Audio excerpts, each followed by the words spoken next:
ఒక magic trick చూపిస్తా. ఒక మూడ్ వేసిన గుడ్డు నీళ్లలో తేలుతుందా? వెయిట్, అసలు ఈత కొట్టడంలో ఈజీ ఏది? లేక్ లోనా లేక ఓషన్ లోనా?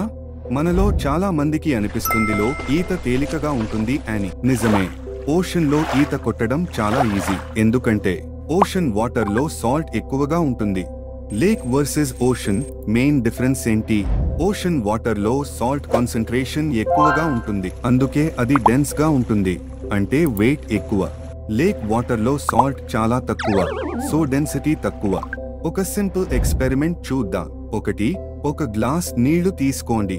ఇది లేక్ వాటర్ లా ట్రీట్ చేద్దాం. 2, దానిలో ఒక బాయిల్డ్ ఎగ్ వేయండి. చూడండి, అది కిందకి సింక్ అవుతుంది. 3, ఇప్పుడు ఇంకో గ్లాస్ నీళ్లు తీసుకోండి. దానిలో 3 స్పూన్స్ ఆఫ్ సాల్ట్ వేసి బాగా మిక్స్ చేయండి. 4, అదే ఎగ్ ని ఇప్పుడు ఈ సాల్టెడ్ వాటర్ లో వేయండి. అది ఫ్లోట్ అవుతుంది. ఏం జరిగింది? సాల్ట్ వలన నీళ్ల డెన్సిటీ పెరిగింది, అంటే నీళ్లు ఇప్పుడు ఎగ్ కంటే హెవీ అయ్యాయి. అందుకే ఎగ్ తేలిపోతుంది, because of the upward force from the dense water. ఇలానే మన బాడీ ఓషన్ లో కూడా ఫ్లోట్ అవుతుంది. అందుకే ఓషన్ లో ఈత కొట్టడం చాలా ఈజీగా అనిపిస్తుంది. ఆలోచన ఉంటే కామెంట్ పెట్టండి, నచ్చితే లైక్ కొట్టండి. మిస్ అవ్వకండి, సూపర్ గా సబ్స్క్రైబ్ చేయండి.